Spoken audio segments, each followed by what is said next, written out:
பிரியமானவர்களே, இயேசுவின் நாமத்தினால் உங்களை வாழ்த்துகிறேன். இந்த உலகத்தில் நம்ம நம்பிக்கைக்கு பாத்திரமாக இருக்கிற ஒரே ஒரு நபரை குறித்து உங்களோடு இந்த நாளில் ஆண்டுடைய வார்த்தையை கொண்டு வருகிறேன். சங்கீதம் 125 அதிகாரம் வசனம் 1-2. கர்த்தரை நம்புகிறவர்கள் என்றென்றைக்கும் அசையாமல் நிலைத்திருக்கும் சீயோன் பர்வதத்தை போல் இருப்பார்கள். பர்வதங்கள் எருசலேமை சுற்றிலும் இருக்குமா போல் கர்த்தர் இது முதல் என்றென்றைக்கும் தம்முடைய ஜனத்தை சுற்றிலும் இருக்கிறார். இந்த உலகத்துல நம்பிக்கைக்கு பாத்திரமான ஒரே ஒருவர் இயேசு கிறிஸ்து. அவரை நம்புகிற பொழுது, கர்த்தரை நம்புகிறவர்கள் என்றென்றைக்கும் அசையாமல் நிலைத்திருக்கும் சீயோன் பர்வதத்தை போல் இருப்பார்கள். நான் ஆண்டவரை நம்புறேன், ஒரு நாளும் நான் அசைக்கப்படுவதில்லை. எல்லா நேரத்திலும் ஆண்டரை நம்பி காரியங்களை செய்யுங்க, நீங்க அசைக்கப்படுவதில்லை. நான் மனிதர்களை நம்பி செய்யறேன், என் உறவினர்கள் நம்பி செய்யறேன், என் ஃப்ரெண்ட்ஸை நம்பி இந்த காரியத்தில் இறங்கிட்டேன். சில வேளை சொல்ற பாருங்க, உங்களை நம்பி இந்த காரியத்தில் இறங்கி இருக்கிற இல்லவே இல்லை. நம்ம ஒரு புதிய கோர்ஸ் எடுக்கிறீங்க, இல்ல வேலையில ஒரு முக்கியமான டிசிஷன் எடுக்கிறீங்க, குடும்பத்தில் பிள்ளைகளுடைய வாழ்க்கையில முக்கியமான ஒரு முடிவு எடுக்கிறீங்க, தொழில் ஒரு புதிய தொழில் தொடங்கணும் முடிவு எடுக்கிறீங்க. என்ன காரியம் செய்தாலும் நான் இவங்களை நம்பி செய்தேன், இவங்க வார்த்தையை நம்பி செஞ்ச, வார்த்தைகளை நம்பி மனிதர்களை நம்பி நம்ம மோசம் போயிடுவோம். கர்த்தரை நம்பி செய்யணும். கர்த்தரை நம்பி செய்கிற காரியங்கள் சில வேளையில வெளியில பார்க்கறதுக்கு தோல்வி போல தெரிஞ்சாலோ, கர்த்தர் எப்பொழுதும் என்றைக்கு தம்முடைய ஜனத்தை சுற்றிலும் இருக்கிறார். ஆண்டு சொல்லித்தான் காரியங்களை செய்கிறோம். தாவீது எப்பொழுதெல்லாம் ஒரு ராஜாவை போருக்கு சந்திக்கணும், ஒரு இடத்துல கடந்து போகணும், ஆண்டு இடத்துல கேட்டு கேட்டு கடந்து போறார். கர்த்தரை நம்பி நிற்கிற ஒவ்வொருவரும் நாம் ஒரு நாளும் தோத்து போக மாட்டோம், ஒரு நாள் எந்த இடத்துல கைவிடப்பட மாட்டோம். தயவு செய்து மனிதர்களுடைய வார்த்தையை நம்பி, மனிதர்கள் நிறைய அவங்களை உற்சாகப்படுத்தலாம். நிறைய வேளையில ஜனங்கள் சொல்லி இருக்கிறாங்க, நீங்க இந்த நேரத்தில் இந்த காரியத்தை செய்யணும், நீங்க இப்படி செய்யணும், அப்படியே செய்யணும், நிறைய சொல்லி இருக்கிறாங்க. ஆனால் கர்த்தர் சொல்லாதபடி ஒரு காரியத்தையும் செய்வதில்லை. நாங்கள் இருக்கிற தேசத்துல, இந்த தேசத்துல குடியுரிமை எடுக்கணும், சிங்கப்பூர்ல சிட்டிசன்ஷிப் எடுக்கணும், நிறைய குரல்கள். ஐயோ, ஒரு பையனை வச்சிருக்கிறீங்க, நீங்க இந்த தேசத்துல சிட்டிசன் எடுக்க போறீங்களா, உங்க பையனை ஆர்மிக்கு அனுப்ப போறீங்களா, நிறைய குரல்கள். சபையிலிருந்து நிறைய குரல்கள் கேட்டதுண்டு.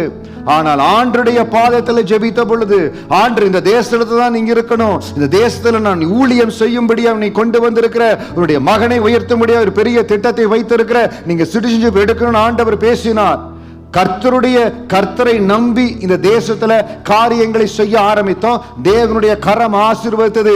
இன்றைக்கும் நீங்க சில காரியங்களை செய்யணும், ஒரு முக்கியமான முடிவு எடுக்கணும். கர்த்தர் உங்களை ஒரு ஸ்தானத்திலிருந்து, ஒரு இடத்திலிருந்து இன்னொரு இடத்துக்கு கொண்டு போறார். உங்க கூட இருக்கிற ஃப்ரெண்ட்ஸ், உங்க ஃபேமிலி எல்லாருமே சொல்றாங்க, இப்படி சாதகமாய் முடிவெடுங்க, எல்லாம் நம்ம கம்ஃபர்டபிள் ஜோன்ல முடிவெடுங்க. அருமையான தேவ ஜனமே, உங்களுக்கு சொல்லுகிறேன், கம்ஃபர்டபிள் ஜோன்ல இருக்கும்படியா நீங்கள் அழைக்கப்பட்டவர் என்று நினைத்தீர்கள் என்றால் கர்த்தருடைய பரிபூர்ண அழைப்பு உங்கள் மேல கடந்து வராது. கர்த்தரை நம்பி ஒரு காரியத்தை செய்யும்படியா உங்களை ஒப்புக் கொடுக்கிற பொழுது பரத்திலிருந்து அந்த உன்னத அழைப்பு உங்களை நிரப்போ. நான் ஒரு அழைக்கப்பட்ட மகன், அழைக்கப்பட்ட மகள், கர்த்தருடைய அழைப்பு என்னிலிருந்து வெளியாகணும்னு நினைக்கிறீங்களா? கர்த்தரை நம்பி முடிவு செய்யுங்க. கர்த்தர் என்ன சொல்லுகிறார் அதன்படி செய்யுங்க. கர்த்தரை நம்புகிறவர்கள் என்றென்றைக்கும் அசையாமல் நிலைத்திருக்கும் சீயோன் பர்வதத்தை போல் இருப்பார்கள். கர்த்தரை நம்பி நிற்கிறனாலதான் நானும் என் குடும்பமும் ஆண்டவர் கொடுத்த அருமையான ரகபோத் ஊழியமும் சீயோன் பர்வதத்தை போல நிலைத்து நிற்கிறோம். கர்த்தருடைய கரம் ஆசீர்வதிக்கிறது, கர்த்தர் பலப்படுத்துகிறார். அதே வார்த்தையின்படி உங்களையும் நிலைநிறுத்துவார். ஆனால் நீங்கள் எடுக்க வேண்டிய முடிவு கர்த்தரை நம்பி எடுக்கணுமே தவிர, கர்த்தருடைய ஆலோசனை நம்பி எடுக்கணுமே தவிர, பரிசுத்த ஆவியானவர் சொல்வதை நீங்க செய்யணுமே தவிர, if you are deciding, you are making some significant decision based on the comfortable zone, based on the people's counsel, you might end up in failure. Always take the counsel of the Holy Spirit. பரிசுத்த ஆவியானுடைய ஒத்தாசையோடு, ஆவிக்குரிய சிந்தையோடு கர்த்தரை நம்பி ஒரு முடிவை எடுங்க. இந்த வார்த்தையை கேட்கிற நீங்க ஒரு சிலர் ஆசிலேஷன் இருக்கிறீங்க, எல்லாரும் இந்த காரியத்தை சொல்றாங்க, ஆனா ஆவியானுடைய நடத்துதல் வித்தியாசமா இருக்குது. ஆவியானவர் உங்க இருதயத்தில் என்ன பேசுகிறாரோ, வசனத்தை கொண்டு என்ன பேசுகிறாரோ, உங்களை உண்மையாய் நேசிக்கிற உண்மையான ஊழியக்காரர்கள் இருந்தால் அவர்களிடத்துல வார்த்தையை கேட்டு ஆவியானுடைய நடத்துதலின்படி உங்கள் காரியங்களை முடிவு செய்யுங்க. கர்த்தரை நம்புகிறவர்கள் என்றென்றைக்கும் அசையாதிருக்கிற சீயோன் பர்வதத்தை போல் இருப்பார்கள். நீங்க எந்த இடத்துல இருந்தாலும் உங்களை சுற்றில அலைகள் இருக்கலாம், சுனாமியா இருக்கலாம், ஆனால் நீங்க அசையாத பர்வதத்தை போல ஆண்டவர் உங்களை பலப்படுத்துவார். I pray that your foundations become stronger. எந்த இடத்துல இருந்தாலும் உங்கள் அஸ்திவார்கள் உறுதிப்படும்படியா ஜெபிக்கிற கர்த்தருடைய கரம் உங்களோடு இருக்கட்டும். கர்த்தாவே நன்றியோடு ஸ்தோத்திரிக்கிற இந்த வார்த்தையை கேட்டுக்கொண்டிருக்கிற ஜனங்கள் உம்மை நம்பி உங்க நடத்துதன்படி முடிவுகளை எடுக்கும்படியா பரிசுத்த ஆவியானுடைய கரத்துல இவங்களை கொடுக்கிற ஆண்டவரே, உங்க சித்தத்தின்படி இவங்களை நடத்துங்க. வல்லமைக்கு ஒப்பு கொடுக்கிற இயேசுவின் நாமத்தில் ஜெபிக்கிறோம் நல்ல பிதாவே, ஆமென் ஆமென். ஆண்டவரை நம்பி காரியங்களை செய்யுங்க. சீயோன் பர்வதத்தை போல அசையாமல் நீங்க உறுதியா இருப்பீங்க. God bless you. God bless you.